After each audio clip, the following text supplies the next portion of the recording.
കോതമംഗലം മുനിസിപ്പാലിറ്റിയുടെ പ്രവർത്തനങ്ങൾ തടസ്സപ്പെടുത്തുന്നതിനുള്ള ശ്രമങ്ങളാണ് UDF നടത്തുന്നതെന്ന് ചെയർപേഴ്സന്റെ ചുമതല വഹിക്കുന്ന സിന്ധു ഗണേശൻ ആരോപിച്ചു. നിയമപ്രകാരമാണ് ചുമതല കൈമാറ്റവും അനുബന്ധ നടപടികളും ഉണ്ടായതെന്ന് standing committee chairperson KA Naushad വ്യക്തമാക്കി. മറ്റൊന്നും പറയാനില്ലാത്തതിന്റെ പേരിലാണ് ആവശ്യമില്ലാത്ത വിഷയങ്ങൾ കൗൺസിൽ യോഗത്തിൽ ഉന്നയിക്കുന്നതെന്നും അവർ കൂട്ടിച്ചേർത്തു. മുനിസിപ്പൽ നിയമപ്രകാരമാണ് മുനിസിപ്പൽ ചെയർമാന്റെ അഭാവത്തിൽ ചുമതലകൾ വൈസ് ചെയർപേഴ്സന് നൽകിയത്. കൗൺസിൽ യോഗം ബഹിഷ്കരിച്ചത് UDF അംഗങ്ങൾക്ക് തെരഞ്ഞെടുത്തുവിട്ട ജനങ്ങളോട് ഉത്തരവാദിത്തമില്ലാത്തതിനാലാണെന്ന് LDF parliamentary party leader KA Naushad പറഞ്ഞു. മുനിസിപ്പാലിറ്റിയിൽ നടപ്പാക്കുന്ന വികസന പ്രവർത്തനങ്ങളിൽ UDF വിറളി പൂണ്ടിരിക്കുകയാണെന്നും അദ്ദേഹം ആരോപിച്ചു.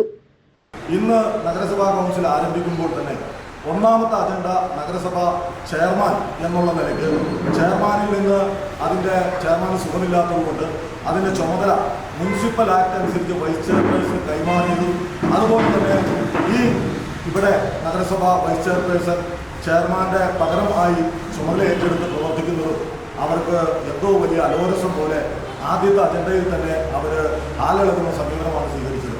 അവരുടെ ആ പ്രശ്നങ്ങൾ സ്വാഭാവികമായിട്ടും വലിയ ഒച്ചപ്പാടും ബഹളമുണ്ടാക്കി കൗൺസിലിൽ നിന്ന് ഇറങ്ങിപ്പോകുന്ന സമീപനമാണ് സ്വീകരിച്ചത്. ഞങ്ങൾക്കിവിടെ സൂചിപ്പിക്കാനുള്ളത് ജനങ്ങളുടെ പ്രശ്നങ്ങൾ അഡ്രസ്സ് ചെയ്യേണ്ട, ജനങ്ങളുടെ വിഷയങ്ങൾ ഉന്നയിക്കേണ്ട, ശരിയായ നിലപാട് സ്വീകരിക്കേണ്ട പ്രതിപക്ഷം തീർച്ചയായിട്ടും ആ നിലപാട് സ്വീകരിക്കുന്നില്ല. അവരെ സംബന്ധിച്ചിടത്തോളം എങ്ങനെയും ഒരു കൗൺസിലും നടത്തിക്കാതെ അത് അലമ്പാക്കി കൊണ്ടുപോകുക എന്നുള്ളതാണ്. അത് ഈ നാട്ടിലെ പൊതുസമൂഹം തിരിച്ചറിയുന്നത്. മുനിസിപ്പൽ കൗൺസിൽ യോഗം ബഹിഷ്കരിച്ച UDFന്റെ നടപടി രാഷ്ട്രീയ പ്രേരിതമാണെന്ന് ചെയർപേഴ്സന്റെ ചുമതലയുള്ള സിന്ധു ഗണേശൻ ആരോപിച്ചു. മുനിസിപ്പാലിറ്റിയുടെ പ്രവർത്തനങ്ങളെ തടസ്സപ്പെടുത്താനുള്ള ശ്രമങ്ങളാണ് UDF നടത്തുന്നത്. വികസന പ്രവർത്തനങ്ങളിൽ കുറ്റമൊന്നും പറയാനില്ലാതെ വന്നതോടെയാണ് ആവശ്യമില്ലാത്ത പ്രശ്നങ്ങൾ ഉണ്ടാക്കുന്നതെന്നും അവർ പറഞ്ഞു. എല്ലാ ചുമതലകളും ഉത്തരവാദിത്തങ്ങളും ബാധ്യതകളടക്കം അത് വൈസ് ചെയർപേഴ്സണിൽ നിക്ഷിപ്തമായിരിക്കുന്ന സാഹചര്യത്തിൽ അതിനെ ചോദ്യം ചെയ്തുകൊണ്ടാണ് അവർ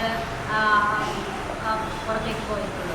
ഈ നടപടി തികച്ചും രാഷ്ട്രീയപരമായിട്ട് തന്നെയാണ്. കാരണം ഭരണത്തെ സംബന്ധിച്ച് പറയുമ്പോൾ വികസന പ്രവർത്തനങ്ങളിൽ വികസനം നടക്കുന്നില്ല എന്നൊരു ചൂണ്ടിക്കാട്ടാൻ അവർക്ക് ഇതുവരെ സാധിച്ചിട്ടില്ല. അതുകൊണ്ട് തന്നെ ഇത്തരം ആവശ്യമില്ലാത്ത കാര്യങ്ങളിൽ വിഷയം അവതരിപ്പിച്ചുകൊണ്ട് ഒരു സമീപനം സ്വീകരിക്കുകയാണ് ഇപ്പോൾ പ്രതിപക്ഷം ചെയ്യുന്നത്. നിരവധി തവണ നമ്മുടെ മുനിസിപ്പൽ ഓഫീസിലേക്ക് യാതൊരു ആവശ്യവുമില്ലാതെ സമരമുറകളുമായി ബന്ധപ്പെട്ടുകൊണ്ട് നഗരസഭയുടെ പ്രവർത്തനത്തെ തികച്ചും തടസ്സപ്പെടുത്തുന്ന ഒരു സമീപനമാണ് ഇപ്പോൾ UDF ചെയ്തുകൊണ്ടിരിക്കുന്നത്. യോഗത്തിൽ രമ്യ വിനോദ്, ബിൻസി തങ്കച്ചൻ, സിജോ വർഗീസ്, PR ഉണ്ണികൃഷ്ണൻ, എൽദോസ് പോൾ, സിബി സ്കറിയ, KP ഷിനു, റോസ്ലി ഷിബു, വിദ്യ പ്രസന്നൻ, മിനി ബെന്നി, വത്സ മാത്യു, ജൂബി പ്രതീഷ് എന്നിവരും പങ്കെടുത്തു. GTV news, Kothamangalam.